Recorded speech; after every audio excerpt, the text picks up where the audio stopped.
Hello, everyone, and thank you for joining us today for the African Diaspora, Intellectual and Artistic Responses to Slavery and Its Legacies, presented by the Center for the Study of International Slavery. My name is Mary Booth. I manage the Center for the Study of International Slavery, which is a partnership organization between the University of Liverpool and National Museums Liverpool, specifically the International Slavery Museum. Tonight's seminar is the second in a six-part series entitled Legacies of Enslavement, Transatlantic Dialogues on History and Justice. The first seminar of this series, Spheres of Oppression, Crime, Health, and the Media, is available to watch on the Center for the Study of International Slavery's YouTube page. So we are thrilled to celebrate the first day of Black History Month here in the UK with this In Conversation. The seminar will facilitate discussions between three leading experts in the fields from both the UK and the US, including Alabama, Tennessee, and here in Liverpool. Drawing upon their own research, and they will examine and discuss how the impact of the transatlantic slave trade has been, and in many ways is still being interpreted and understood intellectually and artistically by contemporary and modern figures alike.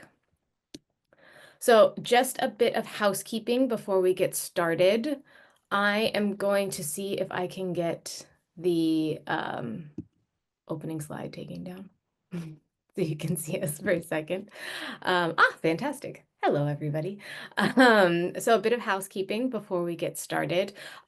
We have three amazing speakers that I'm going to open up the floor with. This is going to be an in conversation. So I am going to introduce our three amazing speakers, present a question, and then have kind of an in conversation dialogue. We'll be doing that for about 45 to 50 minutes, and then we will open up questions to the group.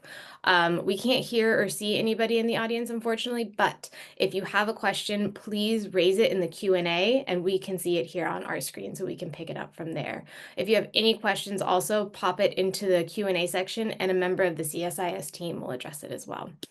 So without further ado, I am honored to announce our esteemed guest of panelists. We have Dr. Brandon R. Bird. He is a scholar of Black intellectual and social history. He is the author of The Black Republic, African Americans and the Fate of Haiti, published by the University of Pennsylvania Press, and a co-editor of Ideas in Unexpected Places, Reimagining Black Intellectual History, published by Northwestern University Press, and Haiti for Haitians, published by Liverpool University Press. He teaches at Vanderbilt University, where he's an associate professor of history and African American and diaspora studies. We're thrilled to have you today. Thank you, Dr. Bird. We have Dr. Alexander Scott. He's a project curator of history and archaeology at the International Slavery Museum, or as we call it here in Liverpool, ISM. His current role focuses on researching and developing new displays as part of a multi-million-pound redevelopment of ISM. Before joining the museum in 2022, Dr. Scott was a lecturer in modern history at the University of Wales, Trinity St. David. He has also previously taught at Lancaster University, where he obtained his PhD in history in 2014. Dr. Scott's academic publications include articles and chapters on class, gender, and racial politics of museum displays and the historic patronage of universities by enslavers and colonists. Thanks for coming today, Dr. Scott. And finally, but not least, we have Dr. Rachel Stevens. She is a professor of art history at the University of Alabama in Tuscaloosa. She has published 2 monographs, including most recently, Hidden in Plain Sight, Concealing Enslavement in American Visual Culture, which was released by the University of Arkansas Press in 2023. From the 2025 to 26 academic years, she is serving as the Hohenberg, hopefully I've pronounced that correctly, holder of the Chair of Excellence at the University of Memphis. Thank you all so much. Thank you, Dr. Stevens, for joining us. So to get us started and kind of introduce not only the topics, but I'm sure you all can do a much better job of introducing your many, many accomplishments than I can, I would like to present the question to the group of panelists is, could you give us an introduction to your own research and how it really speaks to the theme of this seminar, which is intellectual and artistic responses to transatlantic slavery and its legacies. Dr. Bird, I'd like to start with you, if that's okay. Yeah, sure thing. Mary, I appreciate the introduction. I appreciate the invitation to be here. Thanks to Liam as well, and everybody else who's involved in bringing us together for this conversation. Yeah, so a little bit more about my research. I'm mainly situated in the late 19th and early 20th centuries. I see myself as a scholar both of African American and Haitian history, and then so African diasporic history more expansively. Um, the previous research or early research was really situated on, I suppose, thematically on Black internationalism. How people of African descent conceived of themselves and also conceived of themselves as uh, united a united people due to shared experience, shared struggle across national imperial boundaries, how they conceived of solidarity, uh, how they went about forging these transnational bonds, and specifically was interested in those relations between African Americans and Haitians, again late 19th, early 20th century. Uh, uh, have explored some of those same themes in the current research, which is a biography of Benjamin Pap Singleton, who's a post-Civil War, he's most well known as a post-Civil War organizer, uh, colonizationist, immigrationist in the United States. And in that research, getting to the question more directly now, uh, is really all about how ordinary Black folks in the United States, in particular, uh, were both shaped by slavery and then how they responded to its legacies in the ostensibly post-slavery era. Um, Basically, Singleton, as an organizer, helps lead what becomes known as collectively as the Exodus, which is a term that's used to describe the mass migration of Black Southerners out of the South after the Civil War to Kansas and other parts of what's then the U.S. West. Uh, there's many reasons for those movements of ordinary Black folks, but I guess to uh, put a sort of general, put them under a general umbrella. Uh, they are movements that are stimulated by um, what those people saw as the continued um, continuance, if not of slavery, of something that looked very much like it, and then also their aspirations for what a genuinely post-slavery society should look like. Uh, what it should look like in terms not just of political and legal rights, but also of something a bit more nebulous, but equally as important as autonomy and independence and self-determination. Materially, that looked like land ownership. It looked like self-governance, within their own communities. Uh, it looked like the integrity of the family as a central node of the community itself. It looked like everything that had been denied to them in the previous era, right? Um, and I'll conclude here for these folks. Uh, we often think about the legacies of slavery in terms of the material connections, right? In terms of what's the relationship between convict leasing to chattel slavery.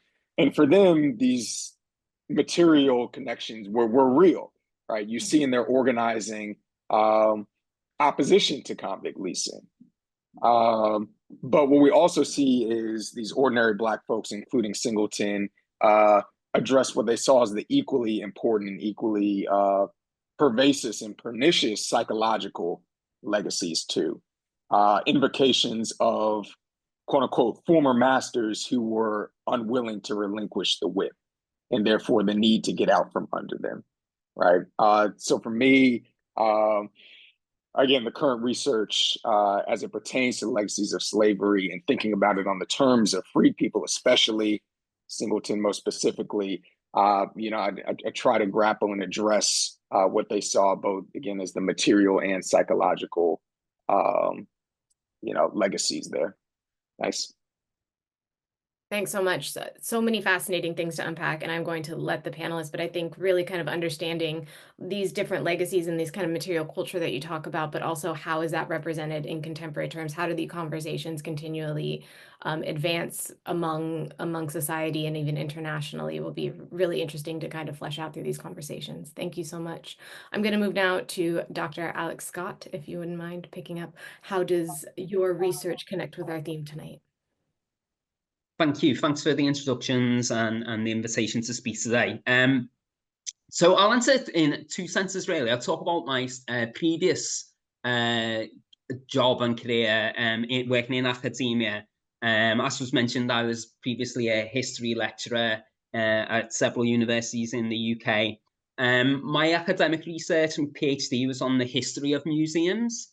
And in particular, one of the things that relates to the history and legacies of slavery is I was interested in the complicity of museums, particularly museums, anthropological and natural history displays in the social construction of race and in the production of racial hierarchies, each of which are byproducts of transatlantic and racial slavery.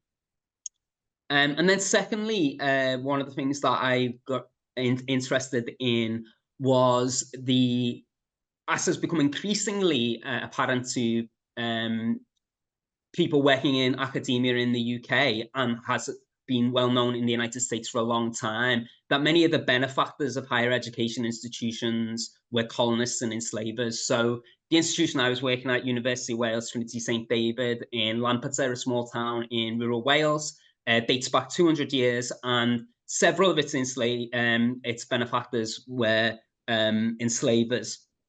So that was kind of how I came to the topic through my academic research. But then subsequently, having joined the International Slavery Museum in 2022, I've been working on researching the broader topic of transatlantic slavery with the stated aim of contributing to myself and colleagues' endeavors to redevelop the museum. So the museum's currently closed for redevelopments. We've received a lot of money to help fund our displays. And with that, I'm in the very fortunate position not only of researching the intellectual and artistic responses to slavery, I actually get the chance to curate some of those responses, both in terms of historic collections, but also contemporary art that's in ISM's holdings.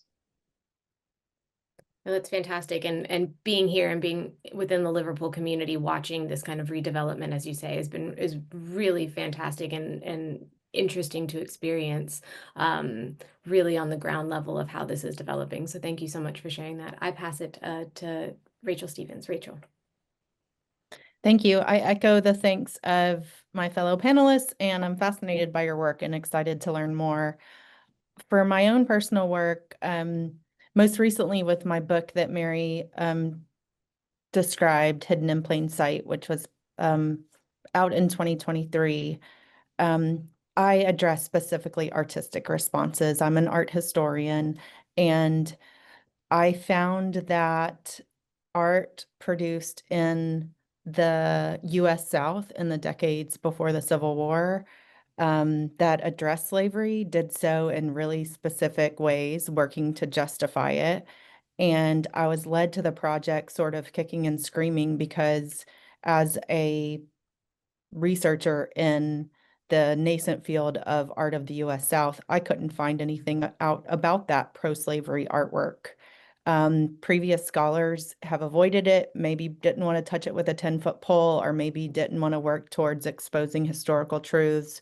But the project really did think about how artwork was implicated in the political justification of slavery. And in a nutshell, what I found so much, but it attempted to do so in a very scattershot way. probably because slavery is not justifiable. So they tried everything they could to justify it. And that extended to the visual imagery. And it did so in a range of ways, whether it be the very popular stereotype of the so-called happy Negro, like arguing that enslaved people were happy in their situation and satisfied, to describing enslaved people as savage and illustrating them in those ways and everything in between. And so all of those really horrific and racist justifications that we learn about in history for keeping slavery extend to the visuals really in parallel ways. And I found that to be not only to speak to the power of art, but to be incredibly powerful and really illustrative. And those like kind of created stereotypes that actually date back to the transatlantic slavery and the work towards abolishing the transatlantic trade earlier in the century. Kind of the US South borrows from those exact same stereotypes that were coming out of England and out of Jamaica. And so not only were the ideas circulating around the Atlantic, but so were the justifications and so were the visuals. So I found that to be especially fascinating. And then, of course, we'll get to legacies later, but there's a deep, deep legacy, and the sort of horror of the racism kind of continues well after the Civil War and well after abolition in the US. I think it's really interesting that you talk about kind of these evolving narratives and how they have really become international, that they are really spanning different countries, and they're not terribly different. The conversations happening in one country aren't always terribly different from the conversations happening in another, maybe possibly repackaged, which does bring me on to my next question. A lot of the times these narratives are shaped by specific changes, specific movements, social changes. We saw one ourselves not that long ago in 2020 with the massive kind of uprising and protests during 2020. So what I'm curious in the context that we're talking about tonight with intellectual and artistic responses, and you all three have alluded to this throughout your introductions, but maybe we can dig a bit deeper and talk about potential evolution from historic responses to modern day. And in your areas of research, how have societal changes and societal discourse influence the form and the nature of these responses that you've been studying and unpacking in your own research? And I will open the floor. I don't want to be prescriptive as to who speaks, so please. I can jump in since I'm still unmuted, and I sort of left off on this note just a moment ago. I'll just, keeping with the actual artistic responses and thinking about how they evolved, what fascinatingly happened is that with art creation pre-Civil War US that justified slavery, the form of it didn't really change after the Civil War. All of those horrific and racist images that were used to justify slavery before the war, it was just the dialogue surrounding them that changed afterwards. So former Confederates and pro-slavery groups who were supporting slavery and then the legacy or the memory of slavery after the Civil War kind of became quiet in like the 10 years after, during and after the war, during Federal Reconstruction. But as soon as the South started gaining more political power, the visual imagery came back and almost even stronger than before. This is the period where we see lots of Confederate statuary beginning to emerge, but alongside that, there's all sorts of illustrations and paintings and other visual materials that still borrow from all those old, nasty, racist tropes. But now the dialogue is about framing slavery to remember it as a positive thing. So it doesn't have to be justified per se anymore because it's already been abolished. But now the goal was creating this positive legacy for it that argued for things like enslaved people as loyal, which was a major trope of the Lost Cause era.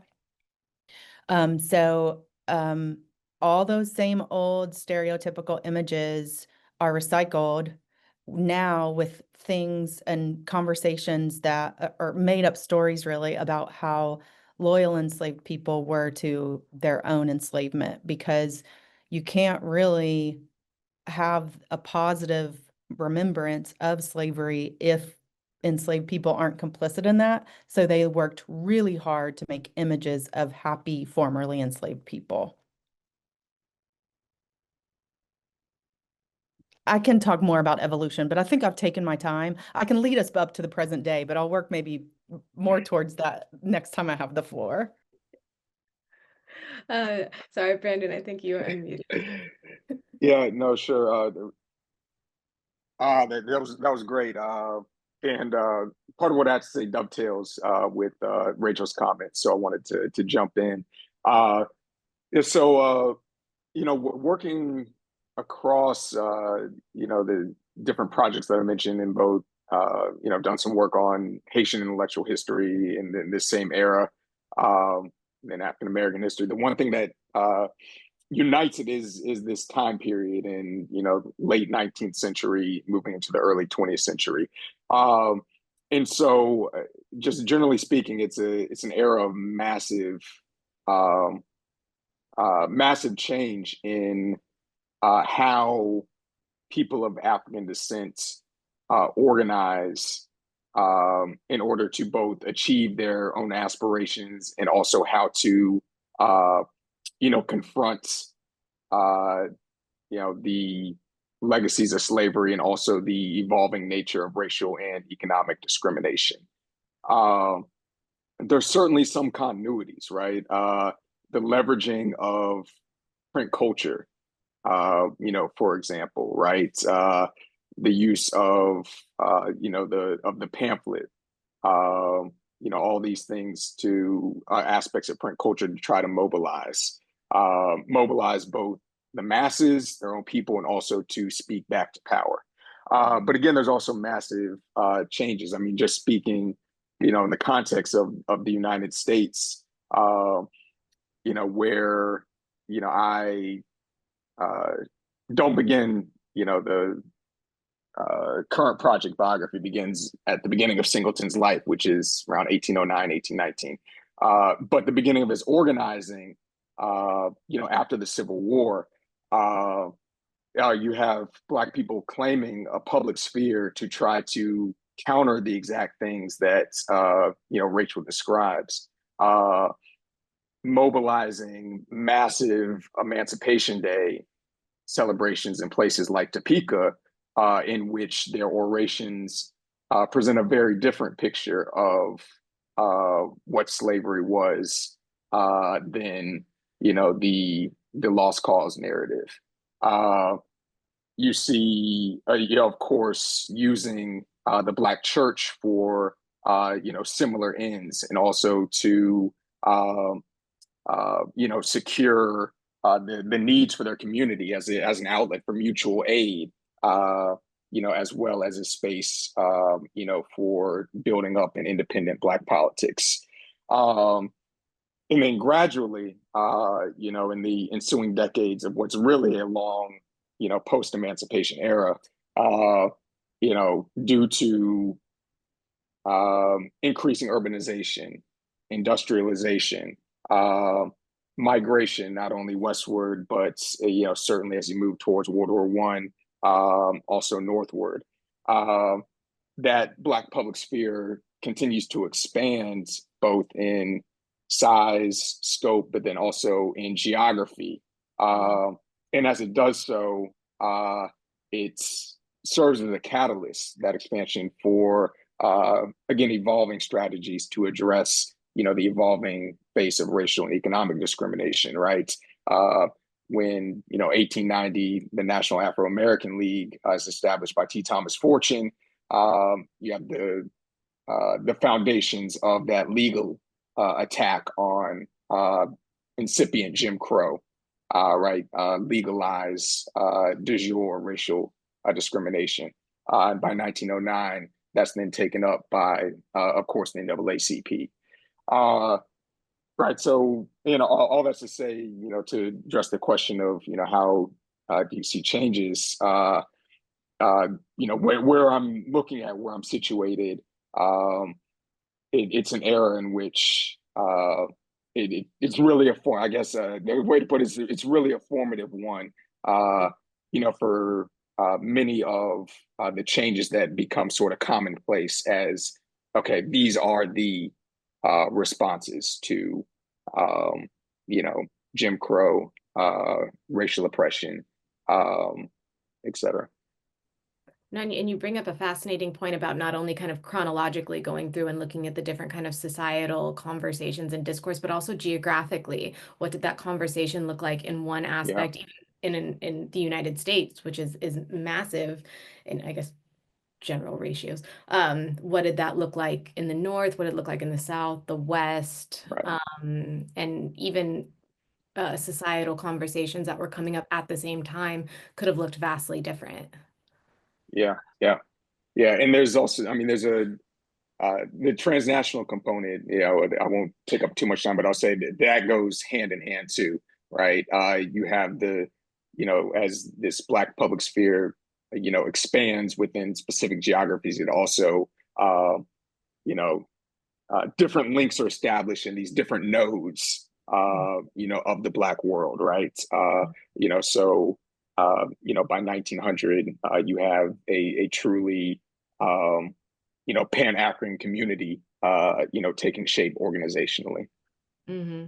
And a really key institutions or organizations that capture these kind of conversations is museums. So I want to go to Alex now about kind of these shifts, and as Brandon talked about, the kind of international conversation or transnational conversation, maybe going through museums, but captured as well by museums that we've seen even very recently.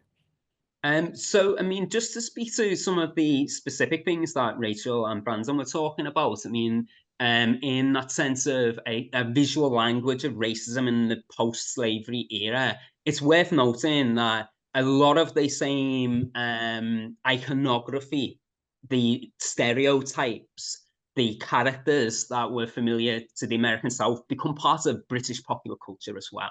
So we have Uncle Tom's cabin shows, we have minstrelsy, we have blackface as an icon. And often what's interesting about that is how in the late 19th, early 20th century, and perhaps even through to today, in the British imaginary, slavery looks like the American South.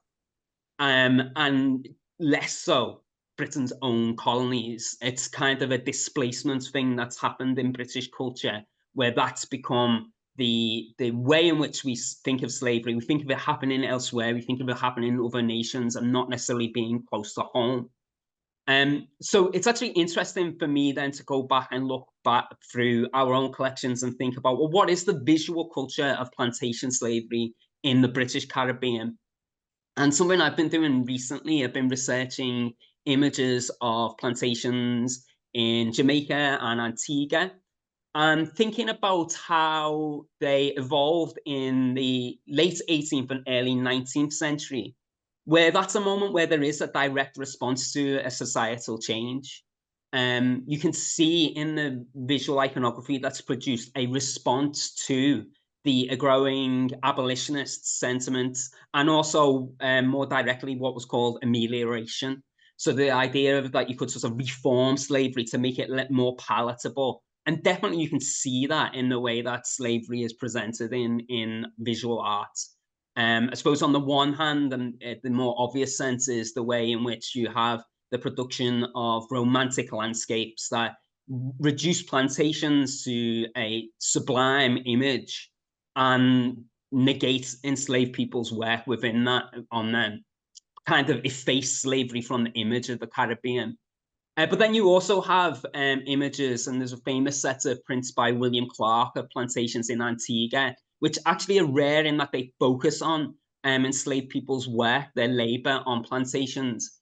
And what's notable about them, you can actually see how sort of an Enlightenment thought about notions of efficiency and scientific methods in plantation agriculture are present in those images. And just extrapolating a little bit and thinking about some of the legacies of those in a British context, I think it's not too arts depicted plantations in Caribbean 18th and 19th century, a later period in which a mass production of imagery of the Caribbean takes place, when we see photography, travel brochures, tourism, and the way the plantations are kind of, and Caribbean more generally, is presented as a tropical paradise. And we have photographs of, in the early 20th century, of sugar plantations, but it's kind of still decorative and less sort of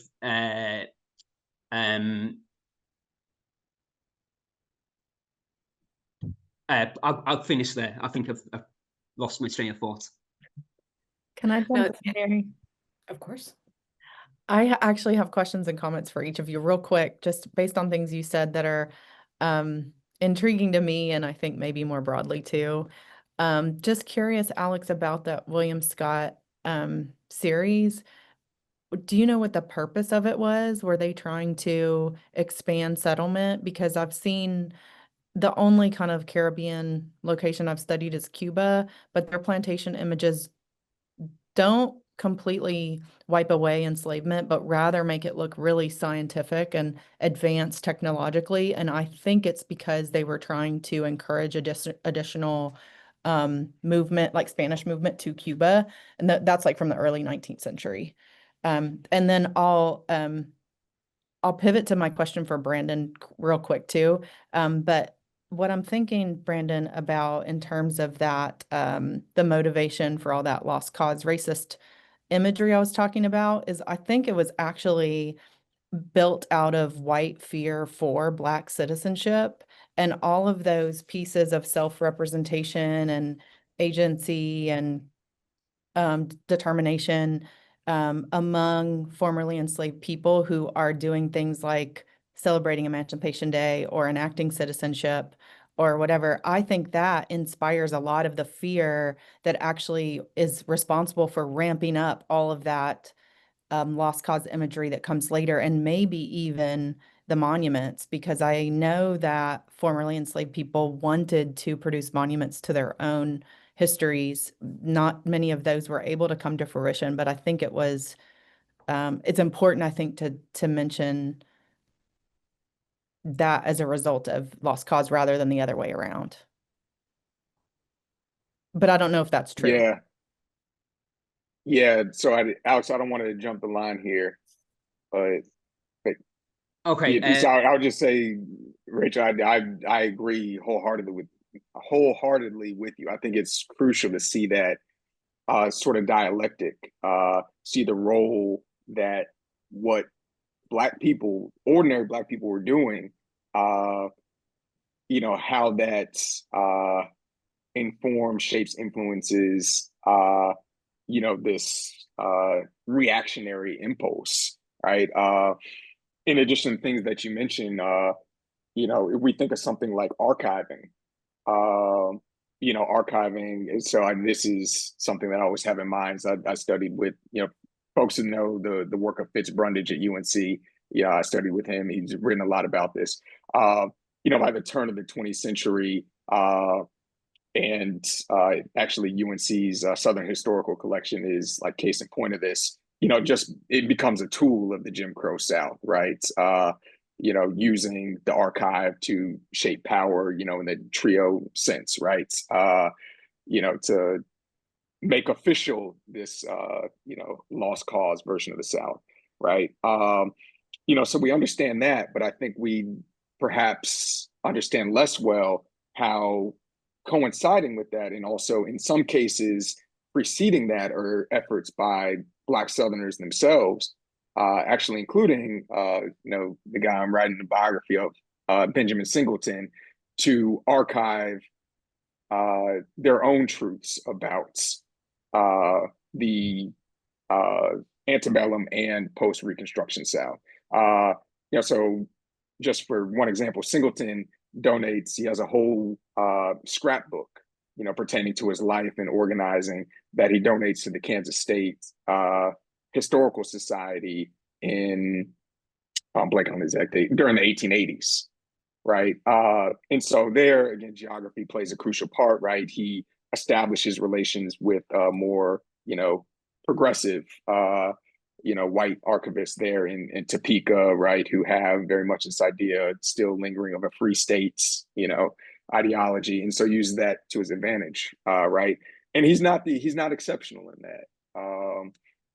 Those attempts again to of these practices of Black archiving, right? So, Rachel, your point, I agree wholeheartedly with you, and it's across these various spaces from the public square, to the museum, to the archives. That it very much matters what Black people are doing. Thank you. I'll try and answer Rachel's question as speedily as possible. So, in a sense, one answer is we don't know. In the that William Clark, we don't actually know who he was. But on the frontispiece, he says he worked for 3 years residence on the estates of a man called Admiral Tollemache. And this actually is John Tollemache, who becomes an MP in Britain, MP for Wirral on Merseyside, in fact. So we don't know exactly what the purpose of that text is and the pictures that accompany it, but there are others, including, say, James Hakewell's picturesque tour of Jamaica, which we've also just got a copy of in ISM. And the introduction of that is explicit, that it's in response to abolitionist sentiment, and it's trying to present an image that's more palatable to a British audience. And I think what's interesting about the Clark use is that they do focus on work, which is unusual. And I think that there's a hint at which that it's trying to make the plantation seem more orderly and humane than, not just than it was, but also more orderly and humane than the emerging British factory, which was becoming the linchpin of the Industrial Revolution. Fantastic. And we've kind of moved on very organically, which is fantastic, to kind of the idea of kind of visibility. And before I have a couple more questions for the panelists before I open it up, but I do encourage anybody in the audience, if you do have a question or one kind of pops up with this great conversation we have going, just pop it in the Q&A and we will come to it at the end. But on the question of visibility, and not only I think a lot of what we've talked about tonight is these kind of narratives, and I think everybody's discussed a different aspect or a different discourse around this history that's really kind of maintained throughout history, and these narratives that really kind of etch into society's consciousness and just don't go away.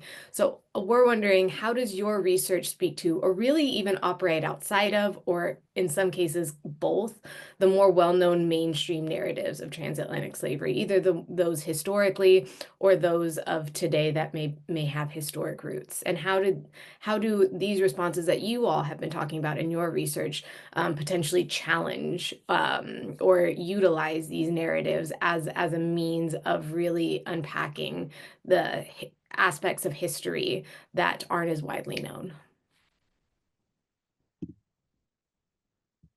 Did that make sense? I feel like I went on a bit of a tangent. No, it made sense. I can jump in. I just didn't want to take the floor if there were other burning thoughts. But I sort of mentioned before that the field of Southern art is very small.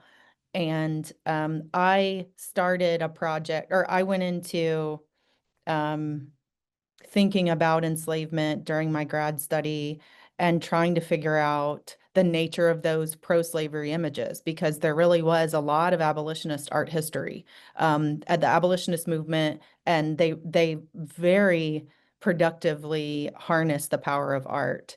And art historians have recognized that, perhaps because, well, for all the complicated reasons of all of the reasons that complicate studying the South that go into it, there wasn't a flip body of literature about pro-slavery imagery. So I said before, I went into it kicking and screaming, but I felt like I couldn't figure out the nature of art that was produced in support of the pro-slavery movement. So I kind of felt like I needed to do that. And figuring that out just shows you that cause and effect idea that Brandon was talking about before, that pro-slavery images responded directly to abolitionist images and countered them. And so I really think that disrupting the study in that way to learn a fuller picture teaches us a lot about even the politics and history and social climate, and like I said before, the power of art. So it's an ugly history, but I think, as with anything, uncovering historical truths will only lead us further along the path of recovery or reconciliation or whatever it is. And so that's why I did it. Also selfishly, just to try to figure out the story, because it wasn't really written before.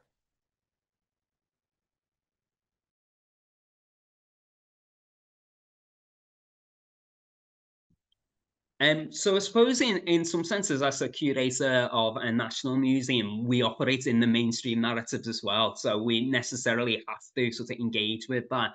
And I suppose this distinct from the British context to the US is, I think that there is a much more clear mainstream narrative about slavery in the United States than there is in Britain. There's been Britain, it's kind of, as I said, marginalized, put to periphery of our history. Obviously, that's very contentious here, and the political context fraught even more so in the United States at the moment. And ironically, I just wrote a piece not long ago for the museum website about a painting in our collection of a Liverpool slaving ship. And I used the phrase hidden in plain sight because of that sense that in lots of ways we've opted to not see just how fundamental slavery is to British society historically, and it's like how fundamental it is today. So both in the sense working in the mainstream of British historiography, British public history, but national.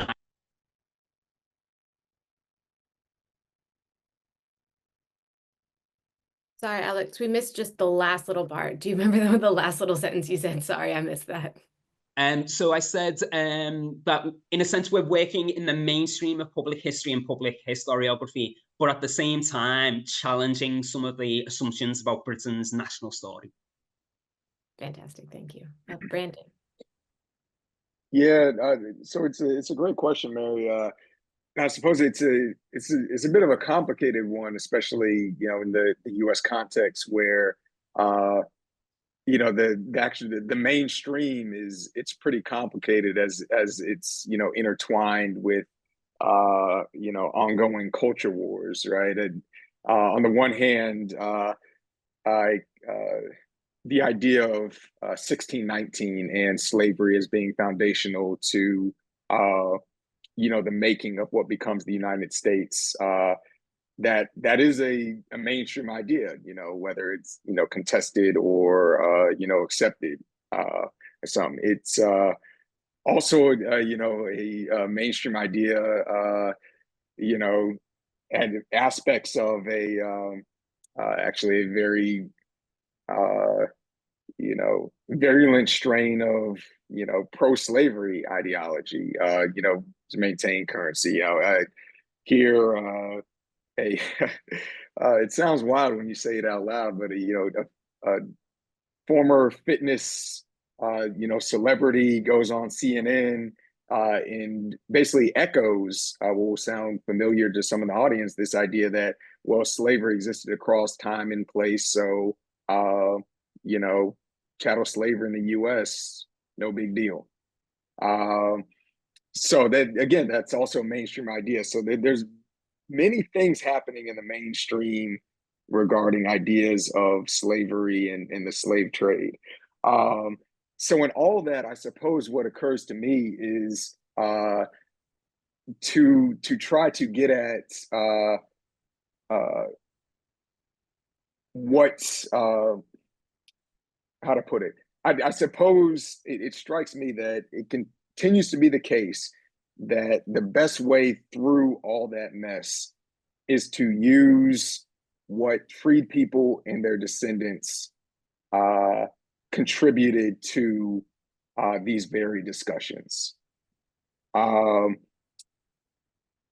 What did whether we're looking at the United States or post-independence Haiti, or Jamaica, and what did freed people and their descendants themselves say, think, write about what slave trade, slavery, and the post-slavery society was or should be. That really should be our guide in these conversations. And we have a wealth of material to go on to use that, as our guide. We look, just take one example, from my own research, in the United States, the post-Civil War convention movements, right? Prior to the Civil War, there, of course, is, massive convention movements, primarily Black Northerners, Black activists, Black abolitionists. After the Civil War, that continues. But as it continues, there is a bit of an evolution where masses of free people, Black Southerners, participate in these massive conventions in the former Confederacy. And their rights, formal political rights remain, central to the discourse. But again, also, there is also other values that come to the forefront too, and autonomy, self-help, racial solidarity come to the forefront. And again, in all of those, there's a parallel discourse about, what ethics guide us towards the future we need, but then also what was the past, right? So in other words, there's a clear idea of what slavery was. The slave trade is theft. Slavery is a denial of independence. Slavery, as in the words of later theorists, including Orlando Patterson, alienation, both of one's true self, but also from one's social peers. So, and it's not a lot of guesswork that needs to be done to get at a truer mainstream understanding, right? If we allow these aspects of the past to guide us. You bring up some really fascinating points, multiple, I would actually say. I could pick up a couple of different things that everybody said throughout that question. I really appreciate it. I do want to transition to our kind of last question before we engage with the audience that has attended. And Brandon kind of talked about it in his responses to kind of opening up what are we looking at, whose responses and what sources are we looking at. And I think even when doing this research, in the archive and in these institutions, it can also become a bit siloed. We're working in the institutions in what has been dubbed an ivory tower. So how can we take this research and this work and the challenges outside of the ivory tower, and move beyond these kinds of restrictive institutions? And are there specific challenges that come with that? How does the nature of the intellectual and artistic responses at the core of your research naturally lend itself to kind of public discourse and engagement?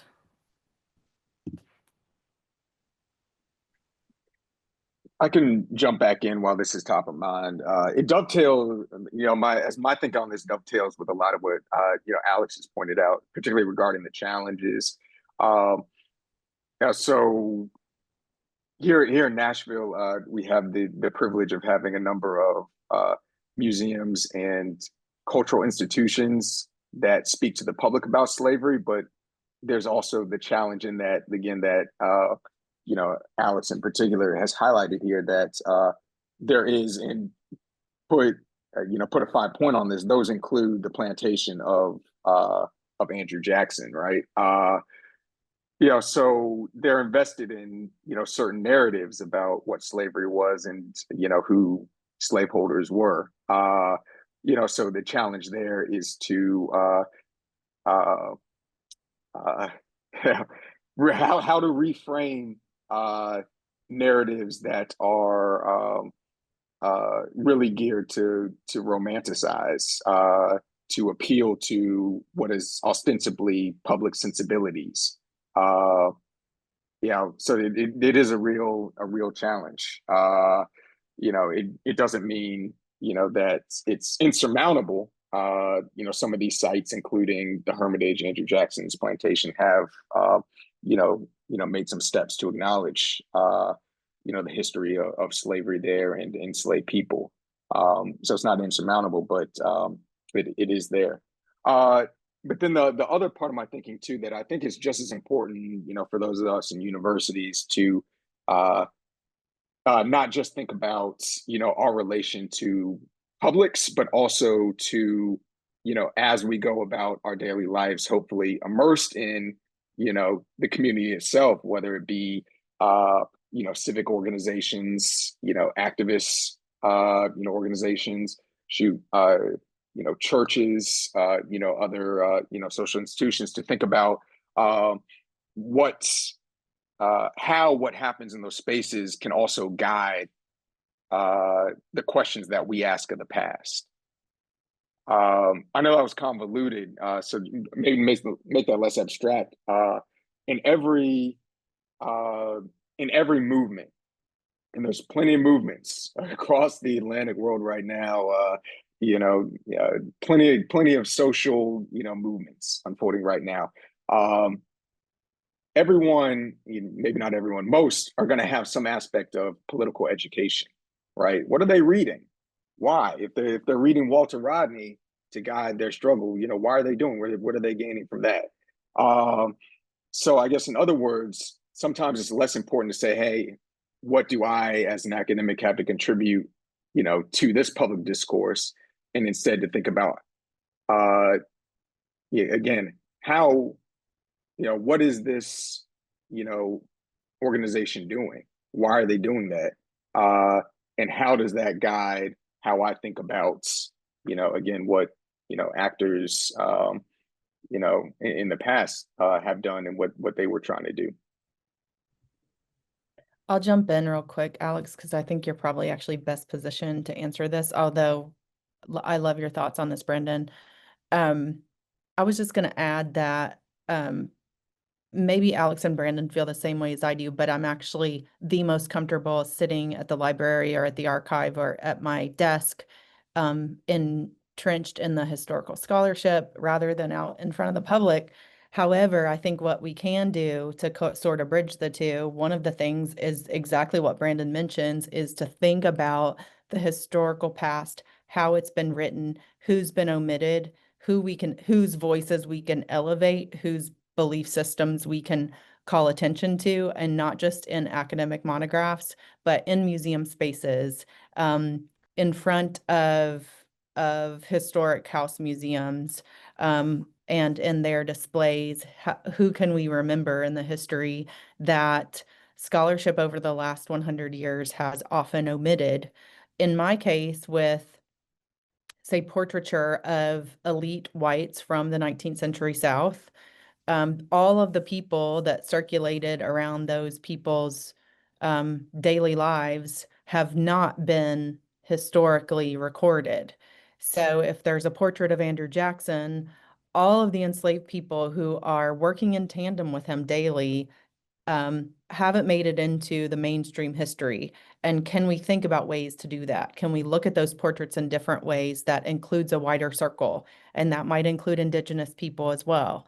So anyway, I think coming to those realizations and advancing them in the kinds of spaces Brandon's talking about, I think is one small thing we can do, even though, I'd rather be nose in a book all the time. Yeah, so I mean, just to speak to that question of like getting out of the ivory tower, whether that be, say, a museum or the university, I think it's actually a bit like Rachel was saying. Maybe we might be more inclined to be introverted, but actually it's essential that we get out because of the political times we live in. So just thinking and knowing what's happening at in the museum sector in the United States, where federal, well, they're closed today because of the shutdown, but federal institutions, the Smithsonian, it's told to tell a positive narrative about slavery, to tell this story. It's really important that people who have fora, who have platforms to speak in a frank way and to not just submit to that. And unfortunately, the political climate isn't all that different in the UK at a time of rising racism and right-wing politics. One reason why it's important for people like our sessions like this. But I also think that working interdisciplinary, working across institutions, working with other people from different backgrounds is important to this, and a way of doing some of the work that Rachel was talking about, and also Brandon. So I'm thinking specifically of how we've, as a museum, we have collections that the artistic canon is overwhelmingly representative of white men, and also the representations that we have of plantations and slaving ships are by white men. So one of the privileges of being in this job is being involved with artists of African heritage, people like Caleb Brooks, Karen McLean, Lisa Vandy, who the Slavery Museum's been able to commission to produce work that at least presents a counterpoint and to some extent a corrective to the ways in which the historical material and artistic record privileges particular perspectives.